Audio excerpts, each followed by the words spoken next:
And as you can see, we have a full house today.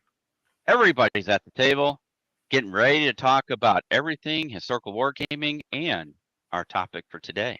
Historical crossovers. How do you feel about them? What do you think about them? Oh, You're accusing us of thinking?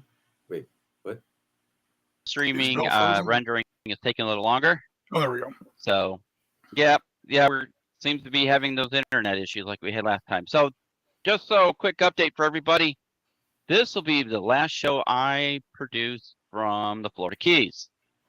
As of 2 weeks from today, we will be living in Tennessee, taking on a new role, and we'll be moving to Tennessee. So we should be back in a real studio with real internet and all that good stuff. So more to come on that.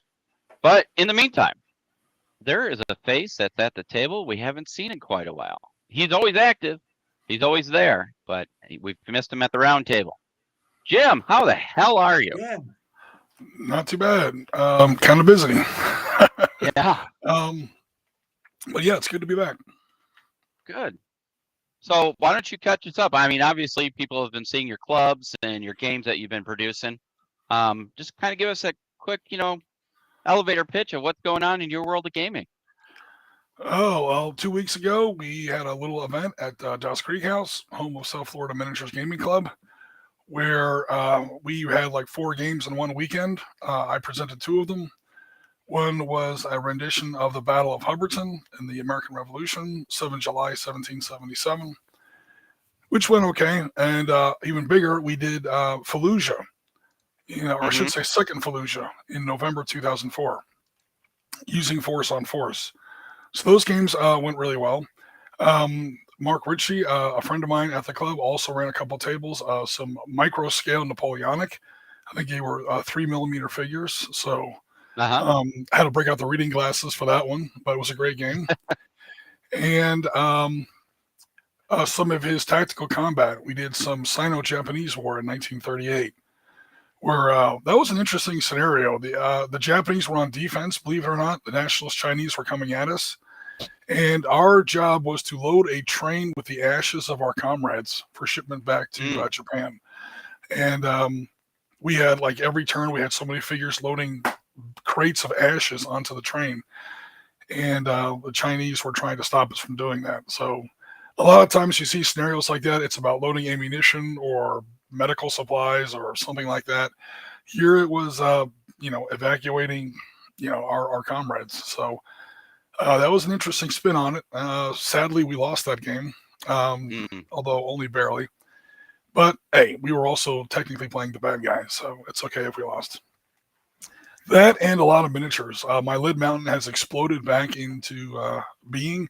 I'm usually the kind of guy that tends to be proud of the fact that I don't have a lead mountain. I have one now. It was one of those, like, here's a big cardboard box full of like 50 mins. He's like, everything in the box for $40. What do you say? And he kind of picked out because he knew like the kind of stuff I liked and stuff I worked with. Sure. So I looked through it, and yeah, there's a lot of stuff there that's heavily beat up. I have a crashed Blackhawk now, so I can do Blackhawk down in miniature. There's a crashed hip. Some of the vehicles are literally, like, people have been watching. I won't belabor the point because people have been watching. These minis are definitely like rescues from the pound. These guys have had a rough life where you have to like rebuild like all that Ukrainian armor. I needed all new 125mm smoothbores for that. Toothpicks. War does that to you. Oh, toothpicks and cardstock to just like rebuild this stuff from scratch. Striker, that remote 50 cal turret they have on those things. Yep. I had to rebuild that from scratch. There's like 35 pieces in that in 13 and 15 mil. Wow. Well, it's either that or use it as terrain, as like blown up wrecks or something like that. So, it's pretty cool though. So yeah, I got the paints back out, back on the miniatures table, and very soon, because we don't want to neglect the rest of our community, we're going to be getting back to some of our Hex Encounter stuff, some Panzer leaders coming up. We're at the 80th anniversary of America's first ground battles in the, I say European theater, but really we're still in North Africa. So our first ground battles against the Germans. So We've kind of already passed the defeats, which is fine. We don't need to do those. CD Bouzid, Kesselring Pass, all those very, very bad battles. And now we're getting to, Patton's Revenge, so to speak, at El Guitar is coming up, I think, March 20th, March 25th, something like that. Late March 2023. So keep an eye out for that. Very awesome. Fantastic. All right. Chris, what's you been up to?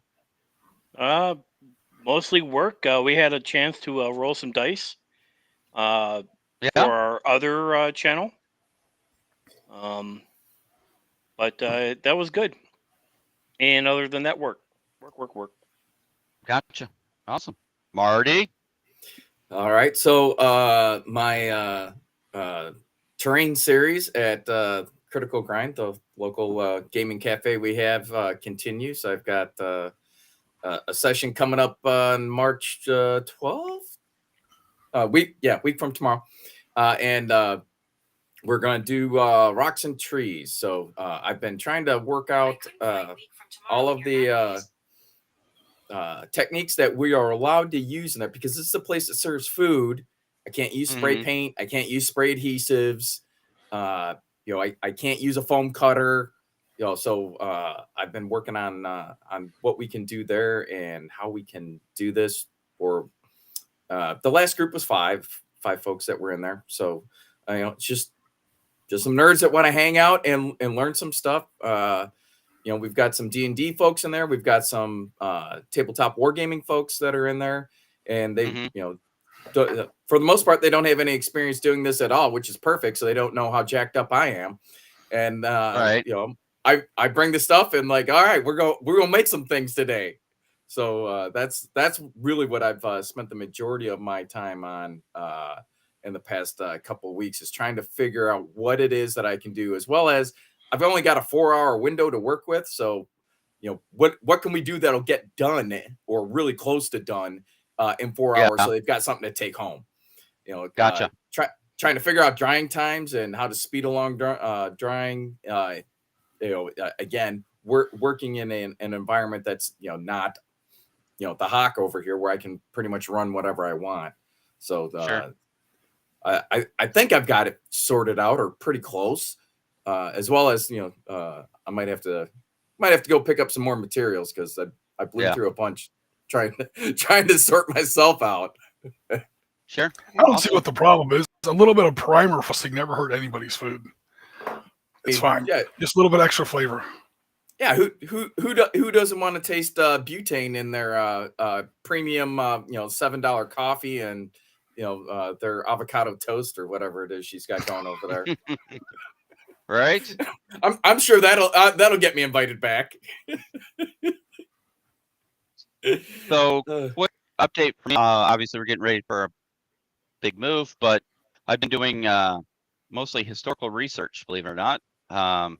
Been doing some books on my favorite topic, Rourke's Drift, getting different aspects of that. I watched a new documentary on it and read a research paper that gives a different point of view on Shard and Bromhead, who basically told them they're both incompetent boobs. And it was really the commissary officer that saved the day. Very unpopular opinion, and I don't think he's supported in his research.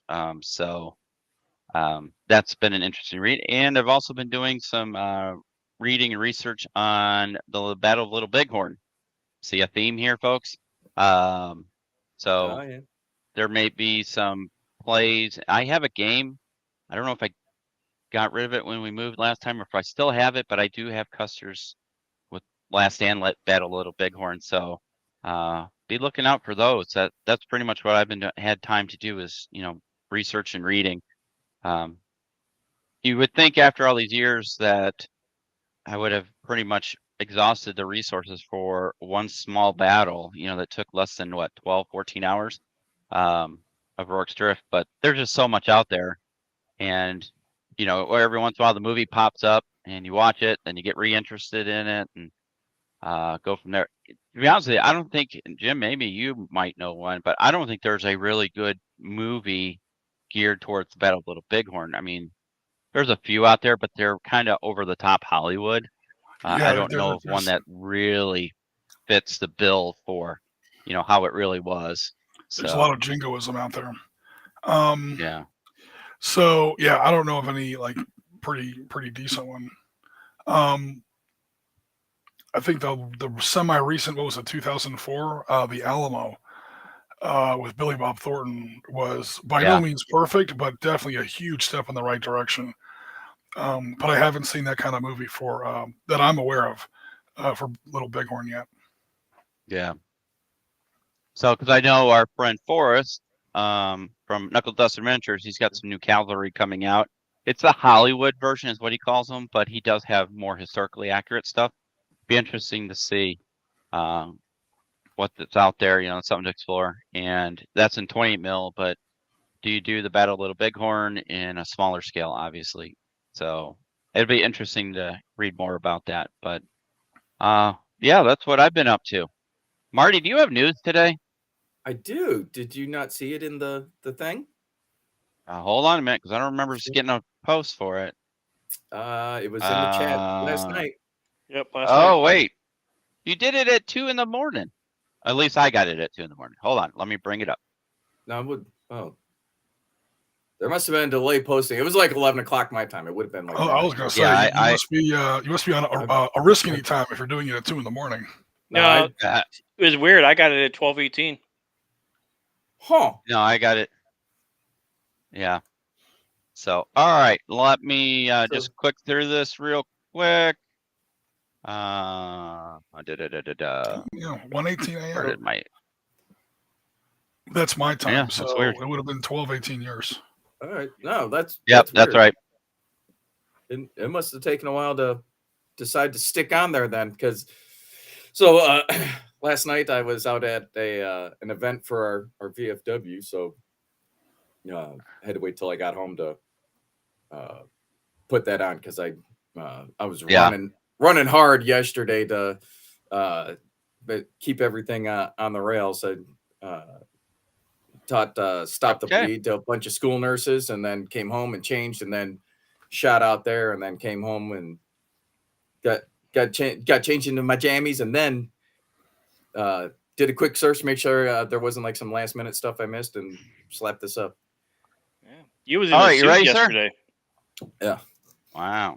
You ready? So let's hit it. All right, there you go.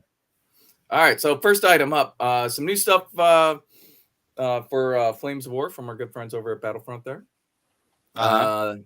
They've got if you want to click on each one of those items under new releases, kind of individually, it'll show them.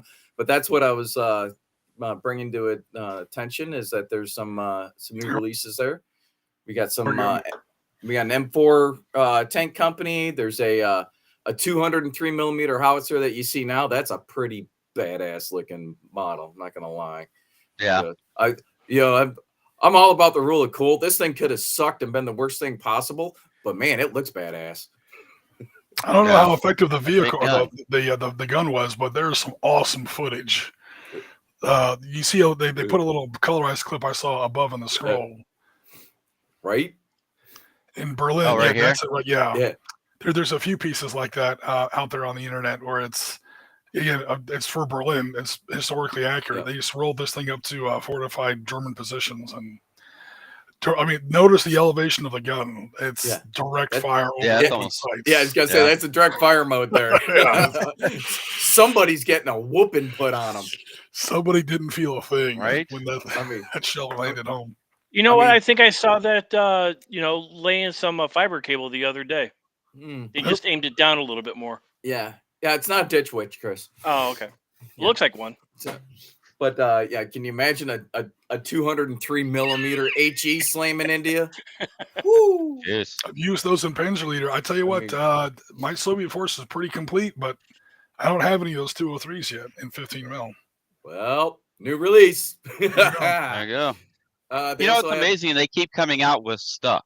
It just shows you how much equipment and things were during World War II, that after all the years that Battlefront's been doing this, they're able to still make new releases. Right. So look at that. That's a huge ass mortar. That's Soviets love their 160. mortars. That's what, a 160? Yep, 160 Yeah. millimeter mortars. So you get Holy- and you get 4 mortars in with the crew as well as the bases in this kit. So it's a nice look at. Hey, my best Hey. friend's back. Yep. Duffy years. Good morning. We're just talking about some new releases here from Battlefront. So 160 millimeter mortar, and you start getting into what's the difference between a mortar and a howitzer, whatnot. Because I'm looking at this and I'm like, That was bigger than your gun. it is. I mean, I was on a 105 millimeter howitzer. I'm like, that thing's big. That thing's big. I know one difference. This never shot a McDonald's. Prove it. You don't know that. Are howitzers usually rifled? They are, and they have a recoil system on them. That might be one. That's the big difference. Okay. When the Germans went into Russia, they didn't even have like their famous or infamous their 120 millimeter mortar. They only had the 5 centimeter GW34 or whatever, and their 8 centimeter mortar. And then they captured some 120s from the Russians because the Russians were using the 120s. The Germans were like, "This is such a good, we're going to start making these." And by then, the Russians were making 160s and 210s and a lot of mortars on the Eastern Front.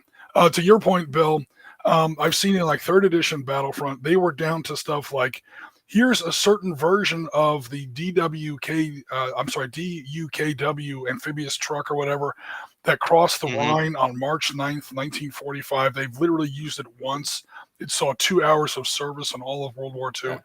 They really were at the bottom of the barrel as far as, metals and resins like they used to make on the Western Front. I think now they're pivoting, like we're seeing here, a lot more to the Eastern Front and a lot more plastics. It's refreshing the pile. And I'm really happy to see all those Shermans and Soviet markings. Huge, not huge, but at least probably 10 to 15%, if not 20%, especially near the end of the war. 5th Tank Army that liberated Vienna was entirely fitted army, not division, not corps, not brigade. The 5th Tank Army that liberated Vienna in April of 45 was entirely kitted out with Shermans. Wow. So, a lot of them. Definitely a lot of them. All right, Jim. So what's the deal with this bed spring armor? This was a misguided attempt that Soviet tank crews were trying to use to defeat the Panzerfaust specifically. So the Panzerfaust, we've probably seen a video of it. Late war German infantry anti-tank weapon is probably about that long. It has like 100 I can't remember how big the warhead is. That's like this huge sort of a teapot on the end of it. It's basically they're like an early version of a law.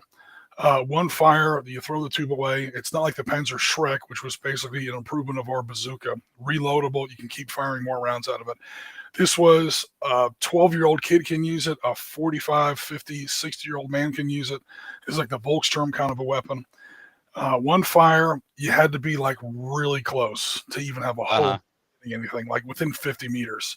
The official range is like 200 meters. That's crap. You had to be, you weren't hitting anything at 200 meters with those. Yeah, you had to be point blank, and it was a shape charged warhead. And so the Germans, because this thing was so cheap, and they were, again, rolling out everybody between the age of 12 and 60 by this point. Even 12-year-old kids were knocking out like platoons of T-34s with this thing. Wow. And the Russians were taking incredible tank losses. A lot of people like to complain, like, oh, we should have taken Berlin. Patton was crying, we should have taken Berlin. Soviets dropped 300,000 dead just taking that one town. That almost would have doubled our entire loss of World War II. We lost 401,000 dead in all of World War II. It would have been 700,000 if we won for Berlin, probably. We may not have taken as many as the Russians, but that was a tough battle. The Germans were not playing around, and they were taking so many losses. The Soviets look, well, we don't have any spaced armor like the Germans had, like their Schützen that we see on all their Stugs and late model Mark IVs and stuff. So Soviet tank crews started to raid German houses for these bed springs in box mattresses and stuff like that. And the idea was hopefully it'll fire off that shape charged warhead 6 inches away from the armor plate. It didn't work. It's absolutely ineffective, but it was historically there. You do see like hundreds of Soviet tanks fitted out with this stuff. It's an interesting addition to your force. I just hope the rules don't make them effective because history shows it didn't work. Gotcha. It's an early version of what we saw, particularly in Afghanistan when we were wrapping strikers in RPG cages. Yeah. Except that wasn't bed spring. That was all solid steel, and that was the pre-detonate RPGs primarily. Mhm. That's the short version. Yeah, that's the way I should have said it. Long story short, listen to Marty. Oh, Hold on, I got to get my shot glass. There you go. All right. So, last new release that they're showing in the homepage is the gaming set. If you're a Soviet person, but you know. Yeah. So they've got some stuff to help you play your Soviets. There's a bunch of tokens and whatnot. So you get 20 gaming tokens, you get some dice, you get some objective tokens. They put it in a nice fancy little collectible tin, all that jazz. Yeah. So it doesn't come with an ISU 152. It says it right there on the tin. That's like my favorite World War II vehicle right there, the ISU 152. No. You will never find a more delightfully inelegant. There's an inelegance in its elegance, or reverse that. There's an elegance. It's a huge box with 152 millimeter direct fire assault howitzer on there. So ugly, it's beautiful. Batteries of these in Panzerleader or Panzerblitz, and you'll fall in love with them too. Kind of like the A10. A little, yeah. Yep. Yeah, it's not made to be pretty, but it gets the job done. So yeah, no models in there. Sorry, buddy, but a bunch of tokens and whatnot for you to be able to enhance your gameplay. Nice. You got a battery of ISU 152s. You're going to enhance your gameplay. You're going to start winning a lot of games all of a sudden. Right. So, all right, what you got next, Marty? So next up, I just wanted to give a shout out. Salute's coming up. 50th anniversary. Yes, it is. Salute. It's going to be on Saturday, April 22nd, at the Excel Center in London. They're super jazzed about it being the 50th anniversary, as well they should. Yes. So it's essentially it's the same deal as they've been doing recently, except more and better. So they're gonna have traders. Said they have more than 90 games to play this year.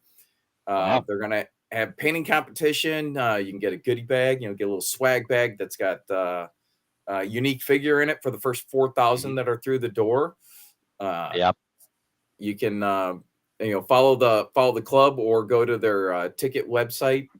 And to get to the ticket website, go to the club. Just Google Salute 50. That'll take you to the club's page here, and then there's a link to get tickets. Tickets are £12 for general admission. I mean, it's a good day. It's a very good day, yeah.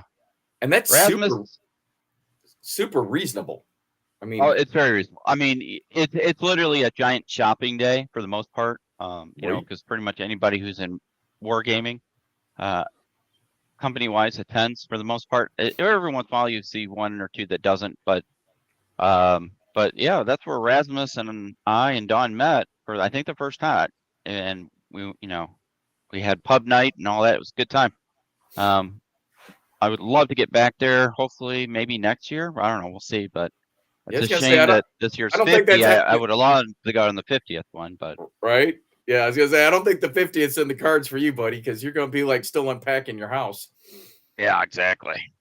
So speaking of conventions, April. Oh, it's April 22nd. Okay. Yeah. April 22. Yeah. So are you coming up here for convention? Go ahead.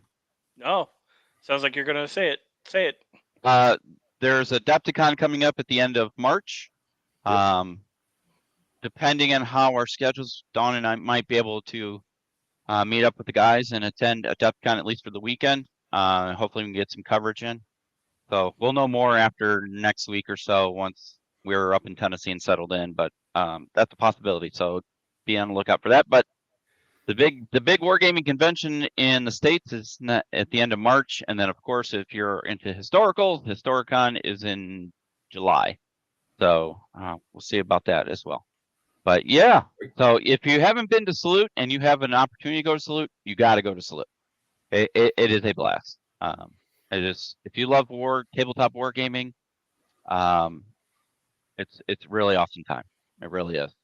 So it's very enjoyable. I think the next time that we attend, it's going to be a little different. Might be a little sad in some aspects because some of the guys, companies, and friends that we have no longer really in the business per se. Right. So it'll definitely feel a little different, but it's still a good time, guys. If you can get there, and for 12 pounds, which is You know roughly what $15, what you know, amazes me is that they do this all in one day. one day. Literally, mean- if you go back to Beast of War, we did a time lapse video of them setting up and tearing down. They are allowed in Friday afternoon, late afternoon, and they have to be out, I think, by 7, right, Dawn? 7 or 8 o'clock at night. So they've got like 4 or 5 hours max to set up, and then it opens at 10 in the morning. It ends at 5, and then they have to be out by 7. Yeah, So they literally have 2 hours to tear down. Yeah, pack So- your crap and go. I mean, that's Yeah. woo. So it's a good time. It's a good. All right. I like What's our what next, Toughy Air said news about item? Salute. It's a bit Oh. peoply. Yeah. Well, you know, even though they have it in the Excel Center, which is this huge convention center, especially the queue before they open, it's packed. You know, it's really packed. If you're not a close quarters person, I can understand that being a little uncomfortable, but believe me, it's nowhere near Gen Con's mess. You know, the population, people, crowds of Gen Con. Salute doesn't compare that when you can't even really move through aisles.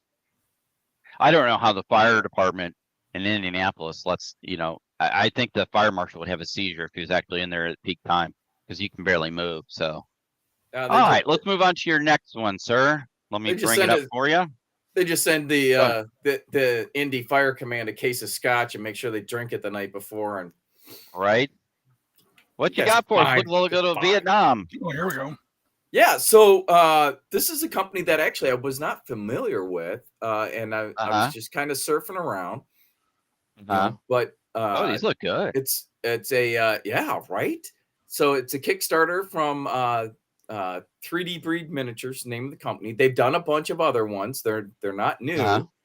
New to me. I wasn't familiar with them, but I might be getting familiar with them. You know, so all of the models, everything that you see here in that picture that's up now, models, miniatures, terrain, everything, they're all scaled to 28 and 15 millimeter, which means you don't have to scale it up or down. Literally, it's got a 28 millimeter version, a 28 millimeter supported, a 28 millimeter unsupported, and a 15 millimeter version. Those all those files come with the Kickstarter. So you don't have to scale it up or down. One complaint. You know, so you see the Huey in there? That's a B model. They didn't use a lot of B models after a certain year. So depending on because I don't know if anybody's familiar with the B model, but a B model is very small. As you can see, it's a one window back door. It's a very small. Most of the aircraft that they used for, like, you know, what was the 101st big assault? They make movies about it all the time, but those were, you know, B models, G model, you know, on up. So those are the bigger extended fuselage that theoretically can hold a platoon or squad. Sorry, not platoon, squad. Yeah. But they found out in reality it was a struggle for a Huey to carry a squad in the heat because of the air, you know, and the altitude. The hotter it is, it's harder to lift, right? You get less lift. But that's what they went to, those models, not the B model. The B models, like, you know, you get in the monogram, the Huey Hawk, you know, with the big gun on the nose and the rocket launchers and all that crap. You know, so I would love to see a you know, D model or so, in like the kits we got from Rubicon, which we'll do an unboxing at some point. But it's still, I mean, it at least to put the helicopter on the table. Yeah, how about it? And it's, you know, it's about $48 for the for the pledge on that. Yeah. There's a bunch of stretch stuff in there as well, but Yeah. you get a boatload of stuff. I mean, you might think that it's a little pricey, but I mean, you get a 113. You get a little HQ squad. You get a rifle squad. You get the Huey. You get some NVA armor. It looks you like. You get an NVA command squad. 15. They get a BTR. You get a rifleman squad. You got an anti-air gun there. So I mean, and the nice thing about it being 3D printing is make as many of those things as you want. So there's some good value there, I think. Plus, like I said, there's a whole boatload of stretch goals that they've got there. So so if you play Vietnam and you got access to a 3D printer, this is something to look at. Yeah. So another interesting thing is, you have a fan there, Jim. There's nothing here. Shout out to Jim's T-shirt today. His T-shirt. Oh, I have a fan. I thought you said fan. there's like a fan in the background, like blowing up my mic. Oh, no. Yeah, been there, destroyed that. Stone Cold Steve Austin from back in the day. So it'll be WWE interesting to see these. I wonder if they provide a sample print. You can print because if you scroll up, I believe do they? Somewhere in here they did have a sample print. Yeah, if I recall. Well, the only reason I say that is I was looking at this. Oh, guy. right there. You just went past it. I think that is the sample print. Okay. It'd be interesting to print this. Here's why. He looks a little squatty. He almost looks like a hobbit in Nam gear. Me. Who got swallowed, Jim, but hey, who else do you put down in the tunnels? But okay. All right. So it'd be interesting to see. Doesn't he look a little squat? Compact. Yeah, so, a little bit. And with those arms, I was thinking more of a dwarf. Yeah, a dwarf. That's probably, look at his arms. So interesting. Like I said, it's hard to judge from this until you actually print one yourself and take a look at it. But I do like this though. This drew this right bust. Here. Yeah. Why do they keep bringing up Instagram? This bust. I would love to. That looks like a really good thing to paint. So, and you can scale that as you'd like. So. Well, subscribe to the newsletter and you get it for free. There you go. You have a bust of Sergeant Sitrep. Yeah. What is this? 3D Breed is the name of the company? Yeah. For this Kickstarter? Yeah, 3D Breed miniatures. All right. Very cool. All right. Any other news pieces that you can think of, Marty? That's all I threw up there for today. So that way I didn't to be honest with you, I really haven't seen too much big news come out recently. This time of year it gets a little slow because everybody's ramping up for conventions. So, whatever they're producing and stuff has already been done.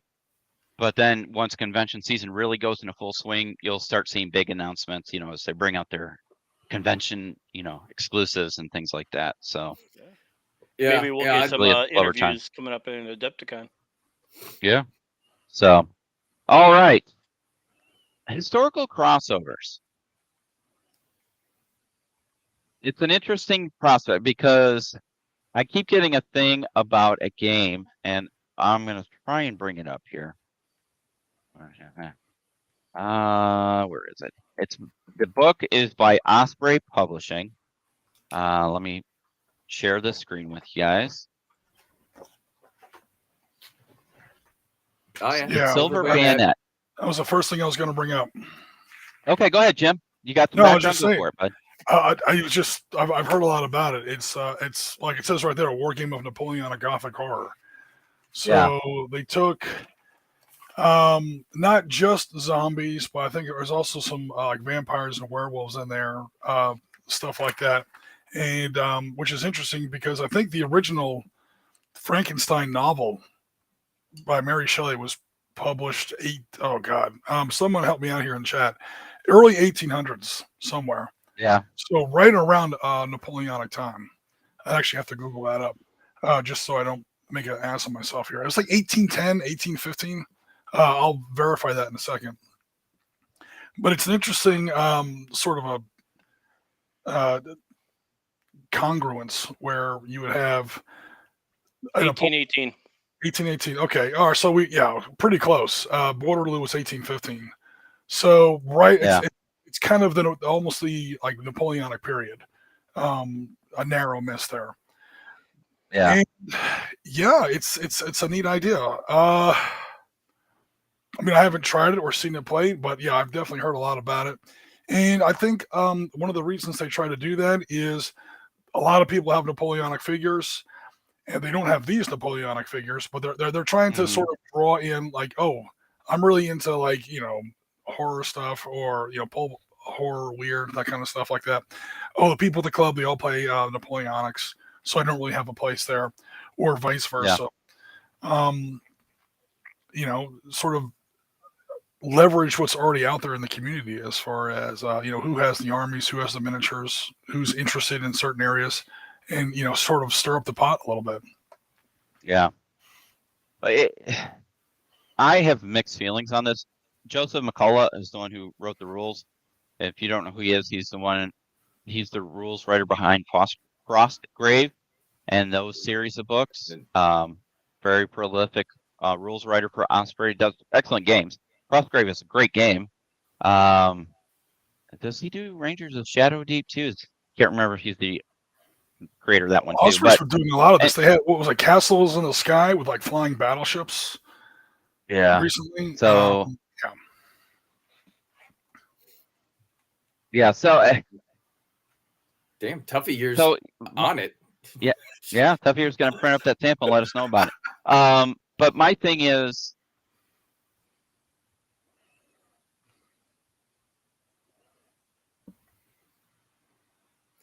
is he thinking or is he stuck?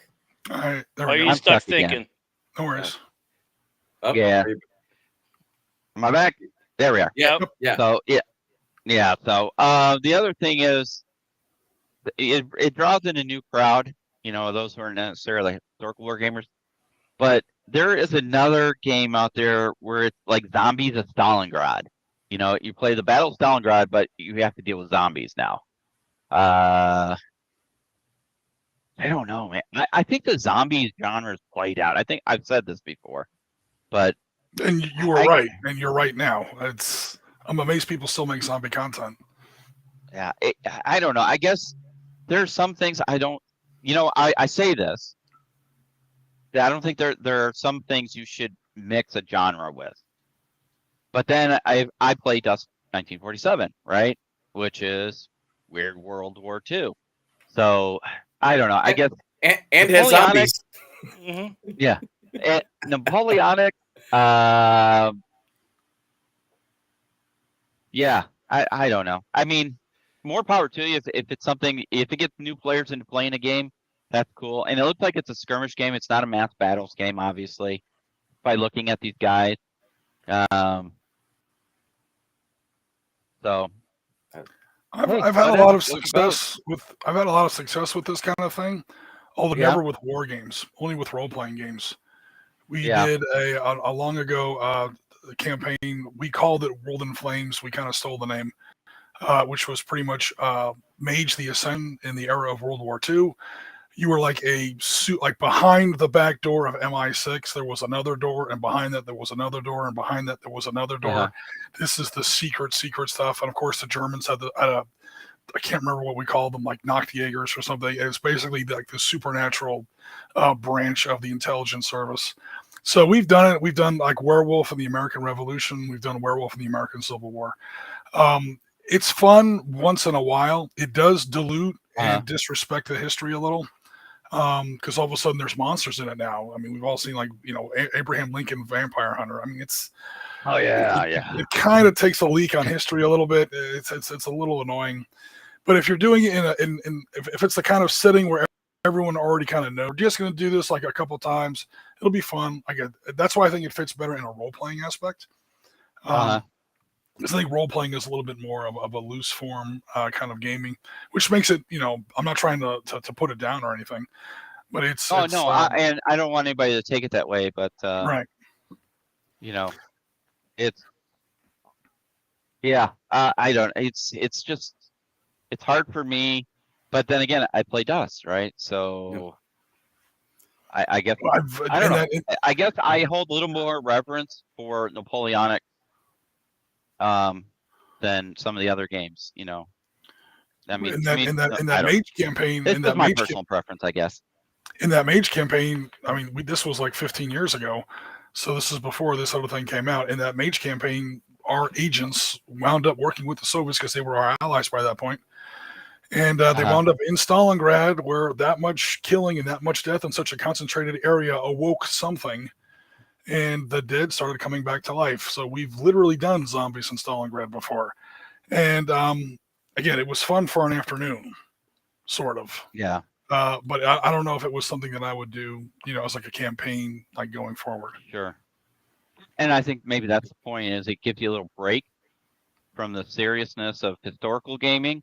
Because truth be told, if historical gaming's fun or otherwise we wouldn't do it. But there is a little bit of a seriousness to make sure you've got the units correct. If you're really into the timeline, what units were appropriate for the timeline and the battles you're fighting and, whatnot. So it does provide a little bit of a Yeah, you don't have to worry break so from much that. about order So, of battle stuff. yeah, when, exactly. you're resurrecting your troops. Well, I don't know. There are Exactly. sources out there for how many support weapons were with a vampire squad. So you have to look that up and be careful. How many stakes? How many silver bullets? Yeah, well, yeah, That's funny. it's true. So You're a let's vampire talk. hunter. Yes. So let's talk about probably one of our favorite games that takes us a step off to the wild side, and that is Dust 1947. This picture here is from Babylon, the infamous Babylon Kickstarter, but this is Dust 1947. Great game. The models are awesome. They're very well done. There was a few that I guess there were some quality production issues. Oh, that's a good point, Tuffy Ears. So Tuffy Ears just posted. Team Yankee fits into this category, doesn't it? Does it though? Sort of. Is it a crossover? It's more of, to be honest with you, Tuffy Ears, I would probably It's an say alternate no. And the only reason history. I say no is because the 4 people you see on your screen right here, at some point in their careers in the military, did war games of what ifs in real life, right? I can remember when I went into basic training, we had a whole class on identification of Soviet armor and aircraft. Yeah, I think I still have the playing card someplace. I hated those things. You know what? I gave my playing cards to John Lyons of, over in Ireland. So I would say Team Yankee is more of the what if, because we're facing each other at some point and saying, if you come across this line, we're going to pound you, and vice versa. So Team Yankee is truly wargaming in the sense of, like, when we're going through the military decision-making process and you have to wargame what you believe the enemy is going to do based on, their capabilities and doctrine and da. And they've just codified it into a game. I mean, that's yeah. Turns out all the S2 nerds should be all over this. Yep. A buddy of mine, and Marty knows him as well. He was reading the book, Team Yankee, while on the same tank in the same unit that the main was. That was Bowner. Yeah. And he's like, and he was actually out on. He was what do they call it at the time, where they would take turns being deployed to the border. Talking about Reforger? Well, no, he was stationed in Germany, but then they would rotate units up at the. I'm pretty sure we just called that guard duty. Yeah, put him on the line. Yeah, he was up on the line. On the line. He was on the line, Folder Gap, reading the book, and he's like, which is another interesting point. I'm going to go down the rabbit hole because I know Jim's going to bring it up. Whenever you say Folder Gap, the big belief is Folder Gap was a ploy, and that's not really where they were going to come through. My understanding is that if they were going to invade, they were going to go north and cut across and swing around, because it wasn't as heavily defended because the Americans were in the south, in the Fulda Gap area, and you had NATO, I think it was British, Danish, whatever up there on the north side. Correct me if I'm wrong, Jim. We literally had this on this Wednesday's live stream. John Sowerby asked, segue, huh? Yeah, John Sowerby he's getting ready for Recon. That's a small convention we have coming up here in Orlando, and he was going to be playing some 7 days to the River Rhine, early 80s, so probably M60s versus. He wasn't sure if it was going to be T80s or T64s, so he was like, "Where were the T80s?" And I said, "Oh, well, since you asked." Got a sheet of tin paper out and a black marker and literally drew a map of West Germany. So there's two basic ideas. I mean, we'll never know because it never happened, thank God. But that was one of the plans that we were afraid that Soviets were going to do, was to come through the so-called Fulda Gap. It's kind of through the Frankfurt-Würzburg corridor. It's pretty unlikely. It's probably 90% more accurate, Bill, than what you were saying. The main strike was going to come to the north. And it wasn't that the forces up there were like Northag versus Centag were weaker or anything. There was one German corps, the Belgians, the Netherlands, British Army of the Rhine, and I mean they were pretty solid units. It's just the terrain. Mm-hmm. mean, southern Germany is very mountainous, and there's a lot of forests down there. Up north, it starts to open up a great deal, and until you get further to the west, where there's a lot of water, and you can start to intentionally flood a lot of the countryside to slow an enemy down. But by that point, you've lost the war anyway. So, yeah, as far as the whole Fulda Gap thing, I think the Fulda Gap holds a big place in our collective memory here in the States, because again, Centag, you've got 5th Corps and 7th Corps, and then at least one German Corps, I think 2nd and 3rd, possibly 2 German Corps. That's pretty much what makes up Centag. And in our little neck of the woods, we're like, look, if the Soviets do come at us specifically, this is where they're coming. Because it drives towards one of the biggest cities. It outflanks Nuremberg. We did this in World War 2.5 like 100 times. And yeah, it's a dangerous spot. But you can only really put like a corps through there, or for the Soviets, an army. You can really only put like 3 or 4 divisions, maybe 5 through there. Whereas that much bigger area from Kassel north up towards Hanover, you've got like 20th tank was there, 2nd Guards tank was there, 20th Army was there, 3rd Shock, 8th Guards Army was coming down a little bit more towards us, but the whole group of Soviet forces in Germany could have easily steamrolled across that. And that was probably where, if it had happened, I have the Soviet maps that were declassified during that brief Yeltsin window between the fall of the Soviet Union and the rise of Putin, pretty much the 90s, where the Soviet archives were kind of opened up. I've got them. I published them in some article series, up to and including these big nuclear mushroom clouds at places like, Antwerp, Rotterdam, Hanover, Bremerhaven, all those North Sea ports. The first 20 minutes, they were all going to be nuked out of existence. To cut off American and British reinforcements from getting back into Germany. Because once you shut down those ports, where are they coming in through? Right. So, yeah, it's definitely the most, and those big slashes of blue arrows, like, the Soviets make their maps in blue for some reason. We always draw them in red. They're coming right across that North German plain that you're talking about. Yeah. Well, so, and the other, interesting. While the main attack might be coming through the top, it's not like there won't be no battle down in the Fulda Gap. I mean, they still got to keep us from. Oh, you have to. My opinion, is outflanked from the south. Absolutely. Yeah, they have to. My opinion is either going to do pincers, or the Fulda Gap was a feint, and try and draw everybody there, and then come around the north. That's my. You've got 4 NATO corps in Centag.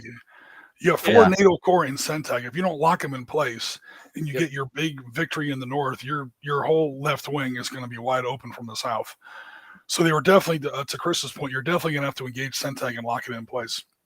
Yeah. Then you get into day 4, 5, and 6 of the war, like the second half of that first week. It depends on how much ground the Soviets have made and what the West German government's doing. Again, there's a lot of debate on this. Ralph Peters with Red Army has the German government basically give up halfway through day 3. Others like Tom Clancy, who didn't do such a good job with this, has the war last into day 36. I don't know where he got that idea, but basically, once the war gets to that second half, it's how well the Soviets are doing in the north. Are the Americans outflanking them from the south, or are they outflanking us from the north? They reached the Rhine, pivoted to the south, and are now cutting down through Stuttgart and heading down toward the Swiss and Austrian borders. It's just who's more operational. And by then, who knows? Have nukes cooked off yet? Who's giving up? Who's on the big red phones to who? And it becomes almost impossible to predict what's going on at that point. Yeah, most definitely.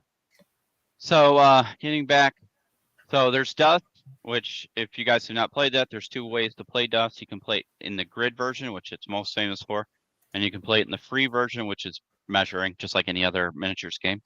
The miniatures, again, are really good. They take historical context and expand upon it in this World War. There is a second game out there that isn't as well known, at least maybe here in the US.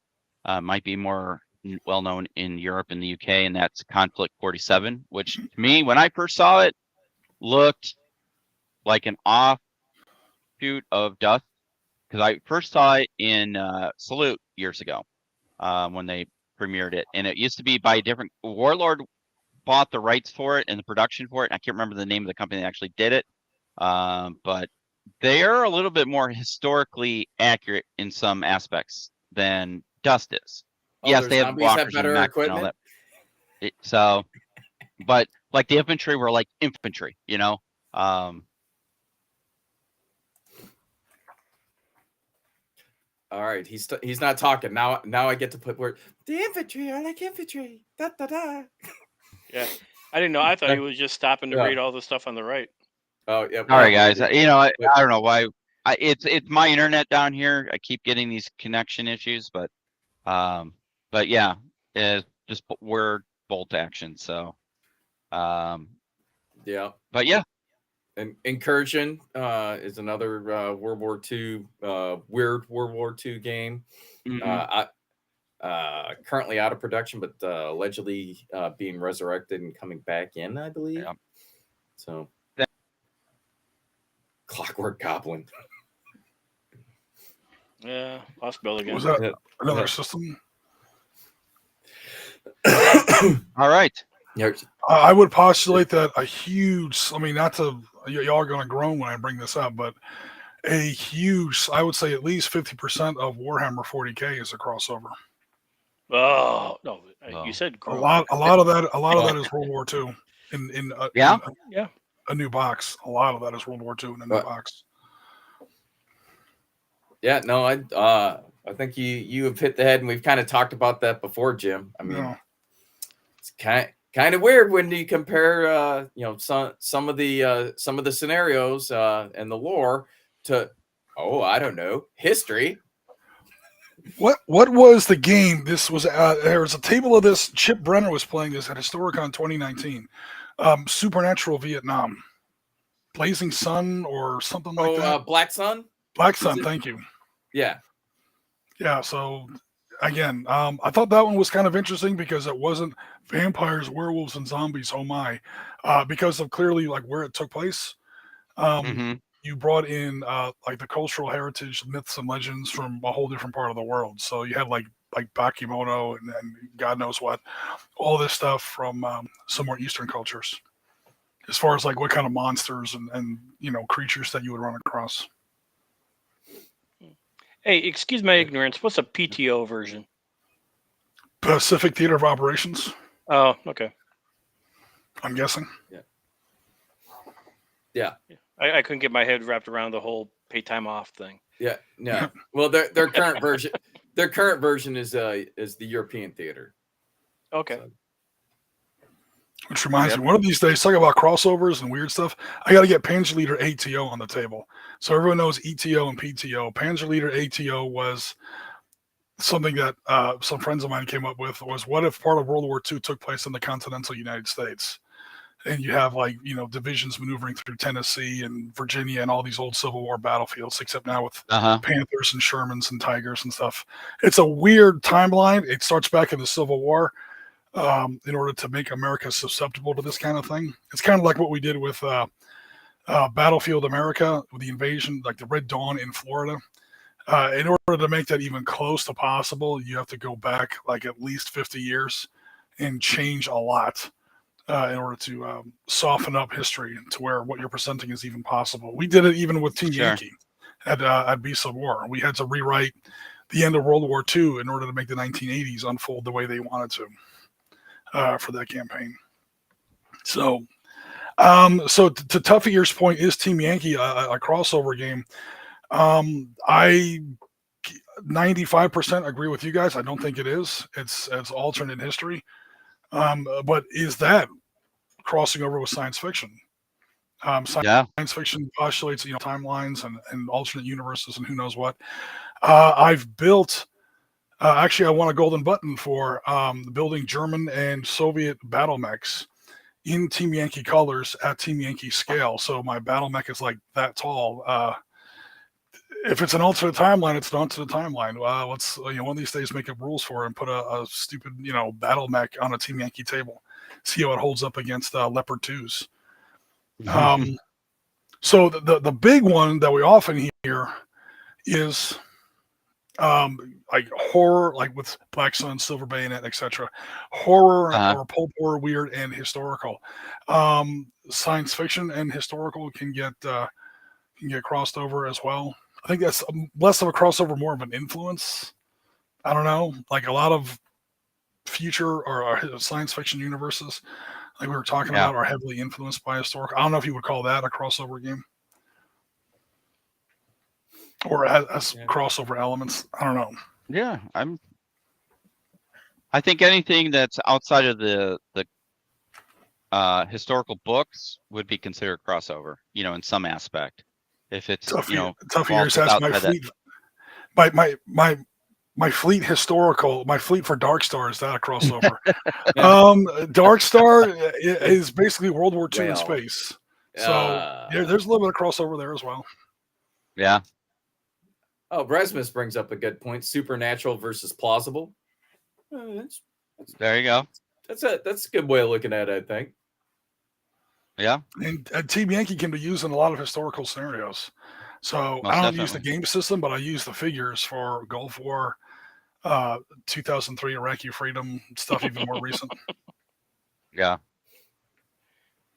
Awesome. Oh yeah, Tough Years brought up another one, Achtung Cthulhu.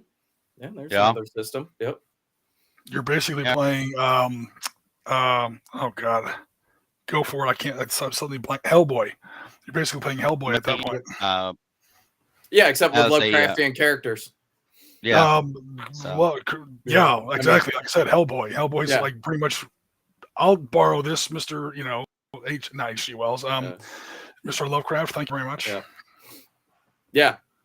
100%. Very cool. All right, she brought that up. Now I want to play it. Damn it. You have it? No. I've seen it a bunch of times. Your hobby room, like you were looking for it on the shelf. I'm like, I know it's here somewhere. I wanted that game. I don't know. Well, you'll be at Adepticon, so. Well, so I kind of got off on a Lovecraftian kick. One, because of Mythos, because I got Gaz's game and I'm painting that up because I want to play it. Yeah.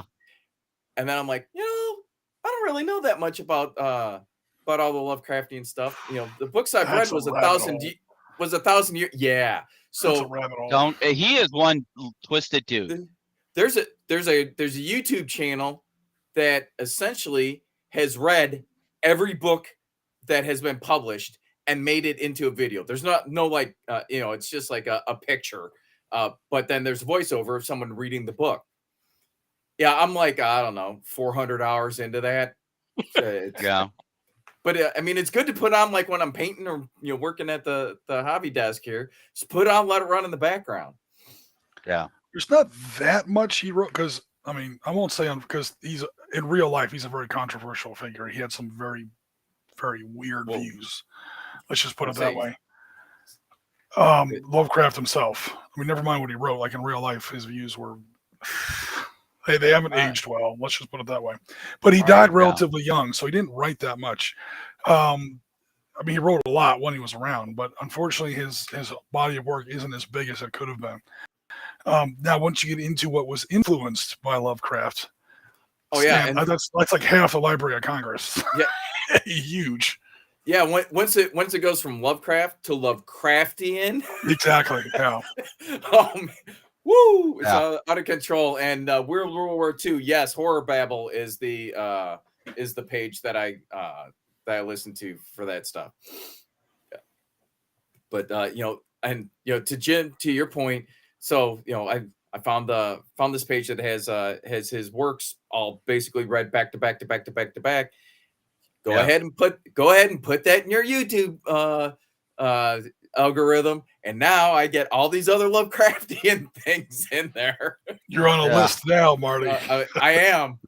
Like it keeps popping up, and I'm like, well, that one's only 40 minutes long. I could squeeze that in. The Dark Father has been awakened to your presence. Oh man, I'm telling you, send his minions to you soon. I got a 2-acre pond in my backyard. I keep waiting for stuff to start walking out of it. It's there you go. I don't know. Your dogs will eat it. Don't worry about it. That either the dogs will defend me or the dogs will be bait and be munched up, depending on which monster shows up, according to what I've seen so far. And I've only got 2 of them. This is where we would be playing Face the Thing That Should Not Be by Metallica if we weren't going to get copyright struck. Right. All right, guys. Well, we're going to go ahead and kick the show off there. Yeah. So there's so much out there just outside of historicals, but yeah. So I want to thank Marty and Jim and Chris for joining us today. It's good to have the clan back together, or group. I don't know if clan's probably the best word. Well, if you're talking like Scottish clans. Scottish clans, yes. It's all good. Yeah. I was gonna say nobody's wearing bed sheets and a dunce cap. Head. Yeah, right. So, all right, guys. It was awesome as always. Thank you to our awesome group of people that follow us and comment. And Marty's #1 fan, Tough Ears. Yeah. She didn't rag on you today, man. I didn't fall out of my chair. Speaking of chops, these will be gone tomorrow. Oh no. Tomorrow is Chris and I both do the St. Baldrick's Shave Your Head Cure Childhood Cancers fundraiser, and tomorrow is shave day for us. So everyone's like, oh, that's a great sacrifice, shaving your head. No, it's not, because I don't like long hair. The sacrifice is the 3 months I haven't had a haircut, and I've been going crazy for like the last month and a half. Crazier. Oh, I am so looking forward to finally getting rid of all of this stuff. And, right? And I knew I would make my goal because Mom really wants the beard gone. She's like, what's your goal? $500? Shave it. Do it now. Yeah. It's like buy now on Amazon. Yeah. Right. All right, guys. So we're gonna. Hey, Bill, we're looking forward to you having better internet, right? And safe travels with all that stuff. And yep, 100%. We are congrats looking on the new role. It sounds like. Yep. Thank you. And we are looking forward to hopefully seeing you in 3 weeks. Yeah. Right.